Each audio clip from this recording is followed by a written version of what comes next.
श्री गणेशाय। तो आप लोग मेरे साथ जीवित पुत्रिका व्रत कथा सुनेंगे। आराम से आसन लगा के बैठ जाइए और खूब प्रेम से जीवित पुत्रिका व्रत कथा सुनिए। कैसे यह कथा है और जीवित पुत्रिका व्रत कैसे किया जाता है। तो यह रहा कथा। अथ जीवित पुत्रिका व्रत कथा। एक समय नौमी सारण्य के रहने वाले मुनियों ने कृपायुक्त हो संसार की भलाई की अभिलाषा से सूत जी से पूछा, हे सूत जी महाराज, भयंकर महाकाल स्वरूप कलिकाल के आने पर बालक किस प्रकार से बहुत दिन पर्यंत जीने वाले होंगे। सूत जी बोले, द्वापर युग के अंत में भयंकर कलिकाल के आने पर शोक से व्याकुल चित्त होकर स्त्रियों ने सलाह किया, जीती हुई माता के आगे पुत्र क्यों मरते हैं। यह निश्चय कर इस बात को पूछने के लिए ब्राह्मणों में श्रेष्ठ गौतम ऋषि के पास पहुँचे।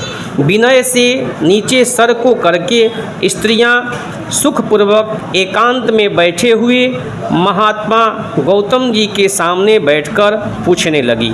स्त्रियां बोली कि हे प्रभु, भयंकर इस कलिकाल के आने पर किस प्रकार के व्रत अथवा तपस्या से बालक जीवित रहते हैं, यह निश्चय कर बतलाइए। हे विप्रश्रेष्ठ, किस यत्न से पुत्र चिरंजीवी होंगे, यह बात हे द्विजोतम कृपा कर ठीक ठीक बतलाइए।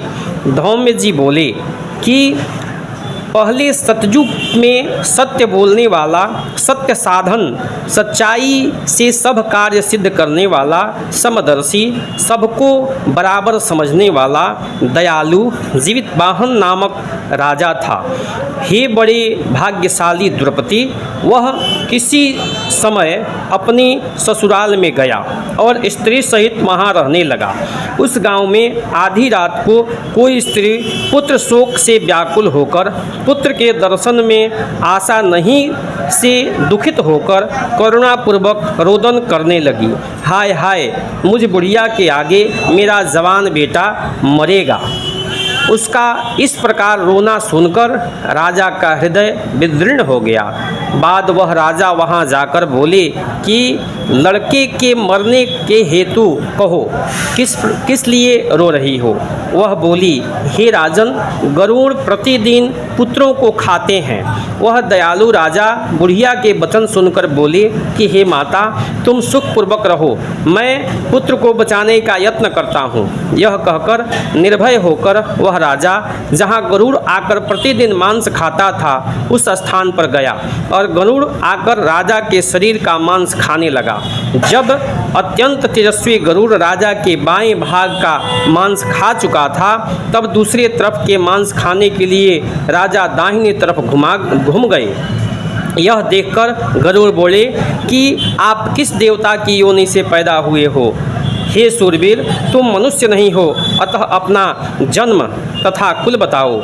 यह सुनकर पीड़ा से दुखित हृदय वाले वह राजा बोले कि हे पक्षियों के राजा गरुड़, आप अपनी इच्छा के अनुसार भोजन कीजिए और ऐसा प्रश्न मत करिए। यह सुनकर गरुड़ भोजन करना छोड़ दिए और आग्रह से राजा का जन्म और कुल पूछने लगे। राजा बोले कि मेरी माता सभ्या और पिता शालिवाहन हैं। मैं सूर्यवंशी जीवितवाहन नामक राजा हूँ। राजा के इस प्रकार की दयालुता देखकर गरुड़ शीघ्र बोले कि हे महाभाग, जो तुमको अभिलाषा हो वह वर मांगो। राजा बोले कि हे पक्षींद्र, जो आप मुझे वर देते हैं तो मैं आपसे मांगता हूँ कि यहाँ जितने मनुष्यों को आप खाए हैं वे सब जी जाएं। हे प्रभु, फिर आप मनुष्यों को मत खाइए, यही मेरी प्रार्थना है। और यहाँ पैदा हुए बहुत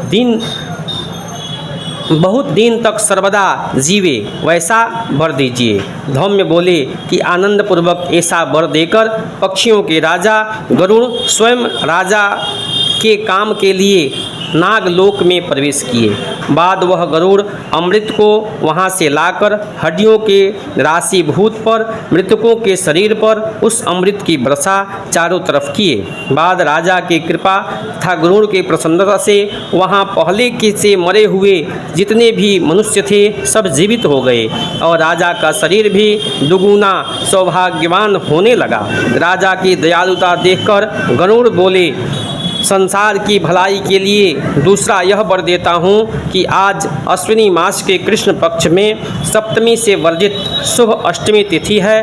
उस शुभ तिथि में तुम प्रजाओं के जीवन के समान हुए हो, अतः हे वत्स यह दिन ब्रह्म भाव को प्राप्त होगा। दुर्गा के मूर्ति भेद से प्रसिद्ध और तीनों लोक में पूजित अमृत के लाने से स्मृत यही जीवित पुत्रिका होगी। इस तिथि में जो वधू जीवित पुत्रिका की तथा कुश की बनाई हुई तेरी प्रतिमा का पूजा श्रद्धा और भक्ति पूर्वक करेगा, उन बंधुओं को, उन स्त्रियों को सौभाग्य तथा वंश की वृद्धि निश्चय होगी। हे महाभाग, इसमें विचारने अर्थात वास्तविक परीक्षा करने का विचार नहीं करना चाहिए।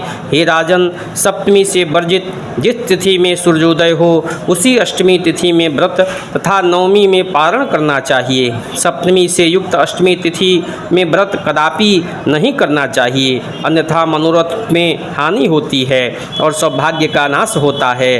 राजा को यह वर देकर गरुड़ वैकुंठ को चले गए और राजा भी अपनी स्त्री के सहित आने अपने ग्राम को चले गए। हे देवी, अत्यंत दुर्लभ इस व्रत को मैंने तुमसे कहा, जिस व्रत के प्रभाव से पुत्र चिरंजीवी अर्थात बहुत दिनों तक जीने वाले होते हैं। हे देवी, पूर्वोक्त विधि से तुम इस व्रत को करो और पार्वती की पूजा करो तो अभिष्ट फल की प्राप्ति होगी। मुनि के इस वचन को सुनकर कौतूहल युक्त होकर सब ग्रामीण स्त्रियों को बुलाकर द्रौपदी ने व्रत किया। गौतम जी बोले कि एक चिल्हिन ने इस प्रकार व्रत के प्रभाव को सुनकर अपनी सखी श्रृंगालिन से व्रत करने को कहा था। उसने भी व्रत स्वीकार किया। बाद पीपल की शाखा पर बैठकर चिल्हिन ने तथा उसके वृक्ष के खोखले में रखकर श्रृंगालिन ने भी व्रत किया। चिल्हिन किसी श्रेष्ठ ब्राह्मण से कथा को सुनकर वृक्ष के खोदने में बैठी हुई अपनी सखी श्रृंगालिन से कथा कहने लगी। भूख से व्याकुल शरीर वाली श्रृंगालिनी आधी कथा को सुनकर मृतक के परिपूर्ण शमशान में चली गई। वहां शमशान में जाकर उस श्रृंगालिनी ने इच्छा के अनुसार मांस को खाया और चिल्हिन बिना भोजन किए ही रात भर रह गई और प्रातःकाल हो गया। बाद में चिल्हिन ने गौशाला में जाकर नवमी तिथि में गौ का दूध पीकर पारण किया।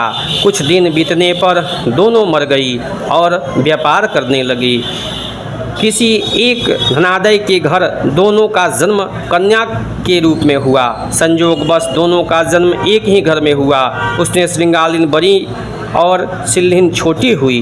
संपूर्ण रक्षण से युक्त संपन्न उस चिल्हिन को पूर्व जन्म के सब वृतांतों का स्मरण रहा। बड़ी कन्या का विवाह काशी के राजा के साथ और छोटी का विवाह मंत्री के साथ गार्जपत अग्नि के साक्षित्व में हुआ। पूर्व जन्म के पाप के कारण रानी के जितने लड़के पैदा होते थे वह मर जाते थे। पूर्व जन्म की जाति स्मरण युक्त मंत्री पत्नी ने जैसा वसुमता के 8 पुत्रों को पैदा किया था वैसे ही 8 पुत्रों को पैदा किया। उन 8 को देखकर उसे ईर्ष्या कर वह राजा से बोली कि आप मुझे जीवित रहने देना चाहते हैं तो जिस रास्ते से मेरे पुत्र आए हैं उसी रास्ते से मेरी बहन के पुत्रों को भी युक्त करो, अर्थात इन मेरी बहन के पुत्रों को भी मार डालो। इस बात को सुनकर राजा ने अनेक प्रकार से उन सबों का वध करना चाहा और वध कर डाला। बाद उस जीवित पुत्रिका के ने उन मरे हुए पुत्रों को जिलाया। किसी समय रानी ने उसके 8 पुत्र का सिर काटकर वास में बर्तन के रख मंत्री की स्त्री के घर भेज दिया। वहाँ वे 8 शेर बहुमूल्य रत्न हो गए और अखंडित शरीर वाले उसके 8 पुत्र जीवित होकर घर चले गए। उन सबों को देखकर राजा की स्त्री अत्यंत विस्मित हुई और आकर छोटी बहन से पूछने लगी कि तूने किस व्रत किया है जिसके तुम्हारे पुत्र मरकर भी बारंबार जी जाते हैं। मंत्री की स्त्री बोली कि मैं पूर्व जन्म में चिल्हिन थी और तुम श्रृंगालिन थी। तुमने व्रत रखकर उसका विधिवत पालन नहीं किया। हे बहन, इसी से तुम्हारे पुत्र नहीं जीते हैं और अखंडित व्रत के करने से इससे मेरे पुत्र अक्षय शरीर होकर जीते हैं। हे राजपत्नी, इस समय तुम भी व्रत को करो, इसके प्रभाव से तेरे पुत्र चिरकाल पर्यंत जीने वाले होंगे। यह मैं तुमसे सत्य कहती हूँ। तब रानी ने अपनी उस बात सुनकर व्रत को किया। उस समय से अत्यंत शोभने वाले उनके अनेक पुत्र पृथ्वी पर राजा हुए तथा बहुत दिनों तक जीवित रहे। सूत जी बोले कि यह सब सौभाग्य बढ़ाने वाला दिव्य व्रत मैंने कहा।